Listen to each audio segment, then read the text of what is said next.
সাংবাদিক বন্ধুদের সহ আজকে এখানে একত্রিত হওয়া।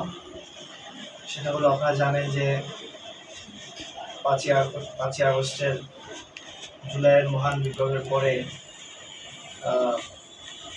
অন্তর্বর্তীকালীন সরকার নানাবিধ সমস্যার মধ্যে দিয়ে অতিক্রম করতেছিল। প্রতিদিন এক এক ধরনের প্রতি বিপ্লবের বিভিন্ন নকশা আমরা দেখতে পাচ্ছিলাম।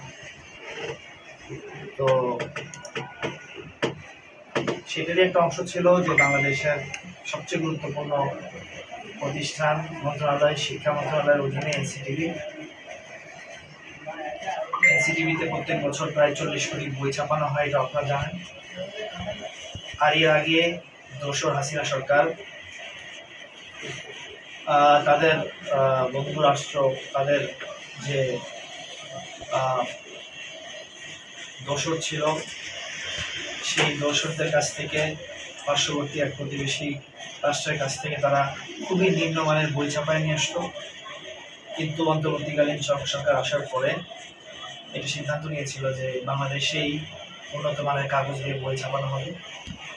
যখন এটা নিয়ে বিভিন্ন ধরনের সমস্যায় শিক্ষা মন্ত্রণালয় ছিল, এই সময় কিছু কাজ করার সুযোগ হয়েছিল আমাদের।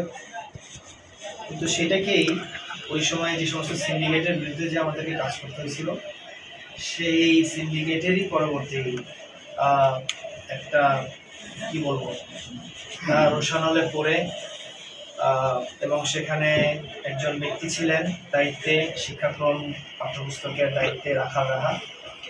ওনার নামের সাথে আমার নামকে ট্যাগ করে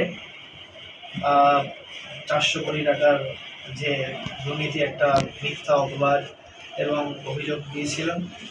তো সেইটার বিরুদ্ধে আমি আজকে সর্বপ্রথম এই ব্যাপারে যে পত্রিকা লিখছিল ঢাকা পোস্ট এবং তার সম্পাদক, তাদের বিরুদ্ধে আমি মানহানির মামলা করেছি। এবং এটাকে আমরা জুলাই পরবর্তী যে জাতীয় নাগরিক পার্টি হয়েছে, বাংলাদেশের জনগণের আশা আকাঙ্ক্ষার প্রতীক হিসেবে, তো সেই দলকে এবং তাদের রাজনৈতিক বন্দোবস্তকে প্রশ্নবিদ্ধ করার জন্য। কারণ যেহেতু আমি সেখানে একটা দায়িত্বশীল পদে আছি, যুগ্ম সদস্য সচিব হিসেবে, তো সেই জায়গাকে প্রশ্নবিদ্ধ করে জুলাই বিপ্লবের এটাকে আমরা একটা প্রতি বিপ্লব হিসেবেই দেখি। কারণ আমাকে এ ব্যাপারে কোনো কিছু জিজ্ঞাসাই করা হয়।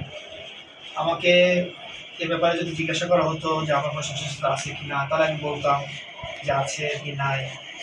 তারপরে সেখানে কীভাবে ব্যবস্থাপনায় আমরা কাজ করেছি সেটাও আমরা বলতাম।